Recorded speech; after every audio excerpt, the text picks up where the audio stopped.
Hello students, आज की video में हम पढ़ेंगे active transport, turgidity and flaccidity. ठीक है, तो चलिए गाइस स्टार्ट करते हैं।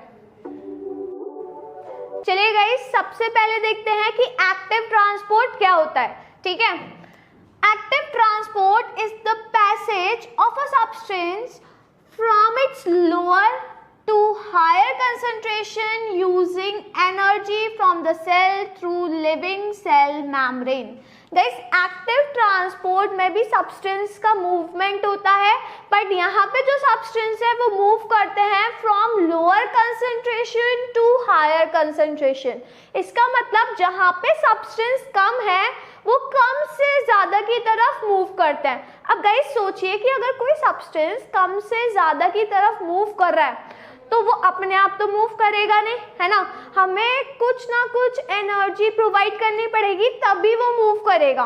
तो गाइज यहाँ पे एनर्जी यूटिलाइज होती है तभी कोई substance lower to higher concentration move करता है। ठीक है, तो गाइज इस प्रोसेस में एनर्जी यूज होती है, सेल के अंदर जो एनर्जी होती है वो यूज होती है, और जो सब्सटेंस मूव करते हैं वो सेल मेम्ब्रेन के थ्रू ही मूव करते हैं। सेल मेम्ब्रेन मतलब सेमी परमेबल मेम्ब्रेन बीच में रहती है। ठीक है गाइस, ऑस्मोसिस में हमने पढ़ा था कि जो सब्सटेंस है, वाटर के मॉलिक्यूल्स हैं, वो मूव करते हैं फ्रॉम हायर टू लोअर। अब गाइस हायर टू लोअर जा रहा है कोई सब्सटेंस तो उसमें एनर्जी की रिक्वायरमेंट नहीं है। क्यों? क्योंकि वैसे ही वो ज़्यादा से कम की तरफ तो हर कोई सब्सटेंस मूव करता है, पर गाइस जब कम से ज़्यादा की तरफ कोई सब्सटेंस मूव करेगा तो वो अपने आप ही मूव नहीं करता, एनर्जी देनी पड़ती है उसको तभी जाके वो मूव करता है। फॉर एग्जाम्पल आप सभी के घर पे समर लगी होगी। ठीक है, तो गाइस समर में क्या होता है, जो ग्राउंड वाटर है, अब वाटर आपके रूफ पे टंकी रखी हुई है, जो वाटर है वो अपने आप ही तो ऊपर टंकी तक नहीं चढ़ेगा, है ना। समर लगी होती है, आपको एनर्जी, जो समर लगी है वो एनर्जी प्रोवाइड करती है, वहाँ पे नीचे मोटर लगी होती है, वो एनर्जी प्रोवाइड करती है, फोर्स प्रोवाइड करती है जिसके थ्रू पानी ऊपर की तरफ चढ़ता है। तो गाइस ऐसे यहाँ पर होता है, जहाँ पे सब्सटेंस कम है, कम सब्सटेंस ज़्यादा की तरफ तभी मूव करेंगे जब कोई फोर्स उस पर लगेगा, तो इसका मतलब कोई ना कोई एनर्जी लगती है, और वो एनर्जी कौन सी होती है, जो सेल के अंदर होती है। और गाइस जो एनर्जी होती है वो एटीपीज की फॉर्म में होती है। किस फॉर्म में होती है? एटीपीज की फॉर्म में। ठीक है, तो गाइस अब ये क्वेश्चन आता है कि ये जो एक्टिव ट्रांसपोर्ट का प्रोसेस है ये कहाँ पर होता है। तो गाइस देखिए, प्लांट है, ठीक है, ये हो गया ग्राउंड, और इसके यहाँ पे हैं ये रूट्स।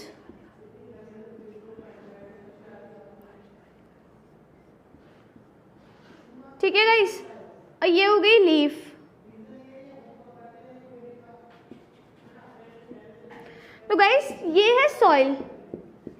अब सॉइल में वाटर भी प्रेजेंट होता है, इसके साथ साथ मिनरल्स भी प्रेजेंट होते हैं। तो गाइस जो प्लांट है उसको वाटर के साथ साथ मिनरल्स की भी रिक्वायरमेंट होती है। ठीक है, तो यहाँ पे मिनरल्स प्रेजेंट है। गाइस ये जो मैं मार्क सर्कल बना रही हूँ ब्लू कलर के, ये हैं मिनरल्स के। ठीक है, ये हैं मिनरल्स। तो गाइस क्या होता है, जो रूट हेयर है, रूट हेयर में, रूट हेयर के जो सेल हैं या सेल, कोई भी सेल है, उसमें मिनरल का जो कंसंट्रेशन होता है, मिनरल का कंसंट्रेशन ज़्यादा होता है, एंड सॉइल में मिनरल का जो कंसंट्रेशन होता है वो कम होता है। ठीक है, जो प्लांट के सेल हैं उसमें मिनरल का कंसंट्रेशन ज़्यादा होता है, और जो सॉइल है उसमें मिनरल का कंसंट्रेशन कम होता है। गाइस सॉइल के अंदर जो मिनरल्स होते हैं वो आयंस की फॉर्म में होते हैं। आयंस होते हैं of nitrate, sulphate, phosphate, zinc. ठीक है, इन सब के आयंस प्रेजेंट होते हैं। तो गाइस सॉइल में कंसंट्रेशन कम है, बट रूट के जो सेल्स हैं, रूट हेयर्स हैं, इसमें कंसंट्रेशन ज़्यादा है। अब प्लांट को तो मिनरल चाहिए, तो जो मिनरल्स हैं वो मूव करेंगे कहाँ पर? रूट हेयर में। ठीक है, रूट हेयर में मूव करेंगे। तो guys from lower to higher concentration move कर रहे हैं। ये कैसे मूव कर रहे हैं? From lower to higher concentration. Soil में कम है, ठीक है, सॉइल में कम है, रूट हेयर में मिनरल का कंसेंट्रेशन ज़्यादा है, तो जो मिनरल्स हैं वो सॉइल से ही एब्जॉर्ब होंगे। तो सॉइल से from lower to higher concentration की तरफ मूव कर रहे हैं। तो गाइज यहाँ पे एनर्जी का रिक्वायरमेंट होता है, सेल एनर्जी प्रोवाइड करता है और वो एनर्जी एटीपीज की फॉर्म में प्रोवाइड करता है। तो एटीपीज की फॉर्म में एनर्जी मिलती है, तब जाके जो मिनरल्स होते हैं वो रूट हेयर में एब्जॉर्ब हो पाते हैं, वो मूव कर पाते हैं। और आपको पता है सेल, जो प्लांट सेल है उसमें सेल मेम्ब्रेन तो होगी, तो सेल टू सेल जब मिनरल मूव करे तो सेल मेम्ब्रेन के होते ही मूव करेंगे। तो इस वजह से यहाँ पे जो प्रोसेस यूज होता है वो होता है एक्टिव ट्रांसपोर्ट। इसका मतलब एक्टिव ट्रांसपोर्ट प्रोसेस के थ्रू किसका मूवमेंट होता है? मिनरल्स का, ठीक है, किसका मूवमेंट होता है? मिनरल्स का। वाटर का जो मूवमेंट होता है वो तो ऑस्मोसिस प्रोसेस के थ्रू होता है, और जो मिनरल का मूवमेंट होता है सॉइल से प्लांट में वो एक्टिव ट्रांसपोर्ट प्रोसेस के थ्रू मूव होता है। मतलब गाइस सॉइल से जो सेल में मूव होता है वो एक्टिव ट्रांसपोर्ट के थ्रू मूव होता है। बट अब जैसे यहाँ पे सॉइल से जो मिनरल है वो कहाँ पर आ गया? रूट हेयर में, ठीक है। अब गाइस क्या होगा? एक ये सेल है, ये एक ये सेल है, यहाँ पे रूट है, ठीक है, ये हो गया रूट हेयर। तो गाइस क्या होगा? यहाँ पे सॉइल है, तो मिनरल रूट हेयर के अंदर तो मूव कर रहे हैं through active transport, through active transport, ठीक है। अब यहाँ पे कंसेंट्रेशन ज्यादा हो गया मिनरल का और इस सेल में कंसेंट्रेशन कम है। तो गाइस इस सेल से इस सेल में जो मूव करेंगे वो ऑस्मोसिस प्रोसेस के थ्रू मूव करेंगे। अब क्या होगा? इसमें मिनरल का कंसेंट्रेशन ज्यादा हो गया, इसमें कम है, तो अब इससे इस वाले सेल से इस वाले सेल में जब मिनरल मूव करेंगे तो ये भी ऑस्मोसिस प्रोसेस के थ्रू ही मूव करेंगे। इसका मतलब कि एक्टिव ट्रांसपोर्ट का जो प्रोसेस है वो कहाँ पर यूज होता है? जब मिनरल सॉइल से रूट हेयर में मूव करते हैं, बस तभी, ठीक है। सिर्फ सॉइल टू रूट हेयर जब मिनरल्स का मूवमेंट होता है तो यहाँ पर ही एक्टिव ट्रांसपोर्ट का प्रोसेस लगता है। जैसे ही रूट हेयर में आ गए तो रूट हेयर से बाकी सेल में जो मिनरल्स मूव करते हैं वो ऑस्मोसिस प्रोसेस के थ्रू करेंगे। क्यों? क्योंकि अब रूट हेयर वाले सेल में कंसंट्रेशन ज़्यादा हो गया, उसके बाद वाले में कंसंट्रेशन मिनरल का कम होगा, तो अब higher to lower concentration move करेंगे तो वो ऑस्मोसिस से मूव करते हैं, ठीक है। तो गाइस याद रखिएगा, एक्टिव ट्रांसपोर्ट का जो प्रोसेस है वो तभी लगता है जब सॉइल में मिनरल का कंसंट्रेशन कम होता है। तो सॉइल से जब मिनरल्स मूव करते हैं रूट हेयर में तभी एक्टिव ट्रांसपोर्ट का प्रोसेस लगता है, ठीक है। तो गाइस ये तो हो गया एक्टिव ट्रांसपोर्ट। अब हम देखते हैं कि टर्जिडिटी क्या होता है। चलिए गाइस तो देखते हैं turgidity. When a cell reaches a state where it cannot accommodate any more water, that is, it is fully distended, it is called turgid and the condition is called turgidity. Guys, osmosis हो रहा है, ठीक है, process हो रहा है osmosis का, but एक स्टेट ऐसी आती है, एक स्टेज ऐसी आती है जहाँ पर और ज़्यादा पानी एंटर नहीं कर सकता सेल के अंदर। मतलब सेल की इतनी कैपेसिटी नहीं है कि वो और पानी को ले सके, ठीक है। तो गाइस एक कंडीशन ऐसी आती है जब सेल फुली टर्जिड हो जाता है। टर्जिड मतलब फुली फूल जाता है और पानी बहुत अच्छा खासा उसमें भरा होता है कि और अगर ज़्यादा पानी उसके अंदर एंटर करेगा तो जो वो सेल है वो बस्ट हो जाएगा, रप्चर हो जाएगा। तो गाइस ऐसी कंडीशन को कहा जाता है टर्जिडिटी। टर्जिडिटी का मतलब होता है कि ऐसी कंडीशन जब और ज़्यादा वाटर सेल के अंदर एकोमोडेट नहीं हो पाए, सेल के अंदर नहीं आ पाए, अगर उससे ज़्यादा थोड़ा भी पानी गया तो वो सेल जो है वो रप्चर हो जाता है। तो गाइस इस कंडीशन को हम कहते हैं टर्जिडिटी, ठीक है। The pressure of the cell content on the cell wall is called Turgor pressure. Guys, जब पानी अंदर चला जाता है सेल के, तो सेल के अंदर का जो कंटेंट है वो सेल वॉल पे क्या लगाता है? प्रेशर लगाता है. गाइस फॉर एग्जांपल देखिए डायग्राम को, ये जो सेल है ये है प्लांट सेल, ठीक है, ये है प्लांट सेल. और गाइस ये वाटर में प्लेस है, ठीक है, यहाँ पे ये वाटर है. तो गाइस क्या होगा कि जो वाटर है सेल के अंदर मूव करना स्टार्ट करेगा, ठीक है. तो गाइस वाटर मूव कर रहा है कौन से प्रोसेस के थ्रू? ऑस्मोसिस, ठीक है. ऑस्मोसिस प्रोसेस के थ्रू वाटर सेल के अंदर मूव कर रहा है, ठीक है.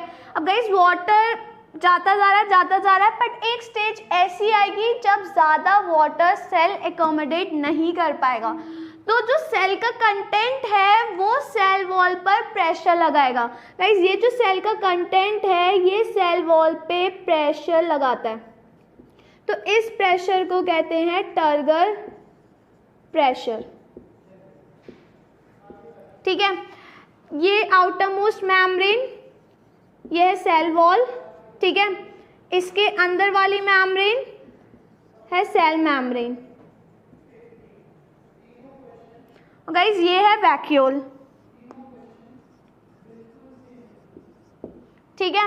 तो जो सेल के अंदर का जितना भी कंटेंट है ये क्या करेगा? सेल वॉल पे एक प्रेशर क्रिएट करेगा, उस प्रेशर को हम कहते हैं टर्गर प्रेशर, ठीक है. And the pressure exerted by cell wall on the cell content is wall pressure.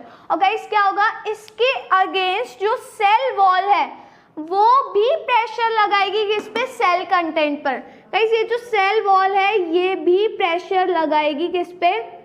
Cell के कंटेंट पर. तो ये जो प्रेशर लग रहा है ये प्रेशर होता है वॉल प्रेशर, ठीक है. वॉल प्रेशर मतलब जो सेल वॉल प्रेशर लगा रही है सेल के कंटेंट पर बैलेंस करने के लिए, ठीक है. पर गाइस क्या होता है जब टर्गर प्रेशर ज्यादा हो जाता है वॉल प्रेशर के, ठीक है. जब टर्गर प्रेशर ज्यादा हो जाता है वॉल प्रेशर से तो गाइस जो सेल होता है वो बर्स्ट हो जाता है, सेल बर्स्ट हो जाता है, रप्चर हो जाता है. तो गाइज यही रीज़न होगा कि जो फ्रूट्स और वेजिटेबल्स हैं वो रप्चर हो जाती हैं. क्यों? क्योंकि उनमें क्या होता है जब टर्गर प्रेशर ज़्यादा हो जाता है वॉल प्रेशर से तो जो सेल वॉल है वो रप्चर हो जाती है, जो सेल है वो फट जाता है, ठीक है. तो गाइज यही रीज़न आता है. याद रखिएगा टर्जिडिटी मतलब होता है एक ऐसी स्टेज जहाँ पे और ज़्यादा पानी सेल के अंदर नहीं जा सकता. दो टाइप के प्रेशर होते हैं, एक होता है टर्गर प्रेशर और एक होता है वॉल प्रेशर. टर्गर प्रेशर वो प्रेशर होता है जो सेल का कंटेंट वॉल पे लगाता है और इसके अगेंस्ट में एक प्रेशर लगता है जिसको वॉल प्रेशर कहते हैं, जो सेल वॉल सेल के कंटेंट पर लगाती है, ठीक है. गाइस जब सेल टर्जिड हो जाता है, टर्जिड का मतलब फुली टर्जिड सेल है, उसके अंदर पानी भरा हुआ है और टर्जिड सेल का मतलब और ज़्यादा पानी उसके अंदर नहीं आ सकता. तो गाइस जो टर्जिड सेल होती है वो बैलेंस्ड होती है, ठीक है, क्योंकि जो टर्गर प्रेशर है और वॉल प्रेशर है वो सेल को बैलेंस करके चलता है. बट गाइस याद रखिएगा जब टर्गर प्रेशर ज़्यादा हो जाता है वॉल प्रेशर के तो जो सेल है वो बर्स्ट हो जाती है. गाइस ये तो हो गई टर्जिडिटी. अब हम देखते हैं प्लाज्मोलाइसिस एंड फ्लैसिडिटी. तो चलिए गाइस देखते हैं प्लाज्मोलाइसिस एंड फ्लैसिडिटी क्या होता है. गाइस जब हम किसी भी प्लांट सेल को 5% सॉल्ट सॉल्यूशन में रखते हैं, ठीक है, फॉर अ मिनट या फॉर फ्यू मिनट्स, ठीक है, फ्यू मिनट्स के लिए, तो गाइस क्या होगा जब हमने सॉल्ट सॉल्यूशन में रखा तो गाइस इसका मतलब कि बाहर पानी कम होगा और सेल के अंदर पानी ज़्यादा होगा. तो गाइस जो वाटर है वो सेल के अंदर से बाहर की तरफ मूव करेगा, ठीक है, और गाइस जो सेल मेम्ब्रेन होगी वो श्रिंक कर जाएगी. जो सेल मेम्ब्रेन या फिर प्लाज्मा मेम्ब्रेन कह लीजिए, बात एक ही है, वो क्या कर जाएगी, श्रिंक कर जाएगी। तो गाइस उस कंडीशन को कहा जाता है प्लाज्मोलिसिस। ठीक है गाइस, डायग्राम में देखिए ये प्लांट सेल है, ठीक है। चलिए लेबलिंग करते हैं guys. Outermost wall cell wall हो गई है, ठीक है। और गाइस ये हो गया वैक्यूल, वैक्यूल ये हो गया न्यूक्लियस,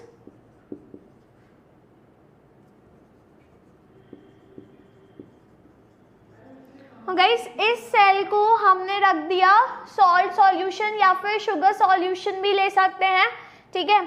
अब यहाँ पे इस सेल को हमने प्लेस कर दिया सॉल्ट सॉल्यूशन में या फिर शुगर सॉल्यूशन में। तो गाइस क्या होगा यहाँ पर कि सेल के अंदर जो वाटर है वो बाहर निकलना स्टार्ट होगा। क्यों? क्योंकि सेल के अंदर वाटर ज़्यादा है और सराउंडिंग में वाटर कम है, तो वाटर ऑटोमेटिकली बाहर की तरफ मूव करेगा, ठीक है। तो गाइस देखिए ये जो सेल, ये आ गई सेल मेम्ब्रेन, ठीक है। तो हल्की हल्की सेल मेम्ब्रेन धीरे धीरे करके प्लाज्मोलाइज्ड होती जाएगी गाइस, और सेल मेम्ब्रेन और श्रिंक हो गई, ठीक है। फिर एट लास्ट ऐसी कंडीशन आएगी कि ये जो सेल मेम्ब्रेन है ये और ज़्यादा श्रिंक हो जाएगी। बट गाइस जो सेल वॉल है वो एज इट इज रहेगी। क्यों? क्योंकि जो सेल वॉल होती है वो रिजिड मेम्ब्रेन होती है, हार्ड होती है, तो वो तो श्रिंक नहीं करेगी, बट जो सेल मेम्ब्रेन है वो श्रिंक करती जाएगी। तो गाइज ये जो कंडीशन आ गई, ये जो सेल हुआ ये हुआ प्लाज्मोलाइज्ड सेल, ठीक है। ये जो सेल हो गया ये हो गया प्लाज्मोलाइज्ड सेल।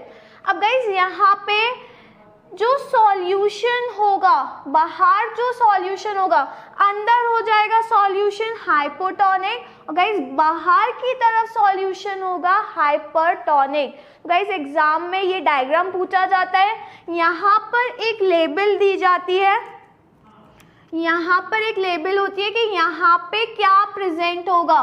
तो गाइज यहाँ पे होगा हाइपरटोनिक सॉल्यूशन, हाइपरटोनिक सॉल्यूशन, ठीक है। फिर चाहे वो शुगर सॉल्यूशन भी हो सकता है, सॉल्ट सॉल्यूशन भी हो सकता है। हमने सॉल्ट सॉल्यूशन लिया तो सॉल्ट सॉल्यूशन हो जाएगा, अगर शुगर सॉल्यूशन में डालते तो शुगर सॉल्यूशन हो जाएगा। तो गाइस कौन सा सॉल्यूशन होगा इधर की साइड? हाइपरटोनिक। अब आप कहेंगे कि यहाँ पे हाइपरटोनिक कैसे भर गया?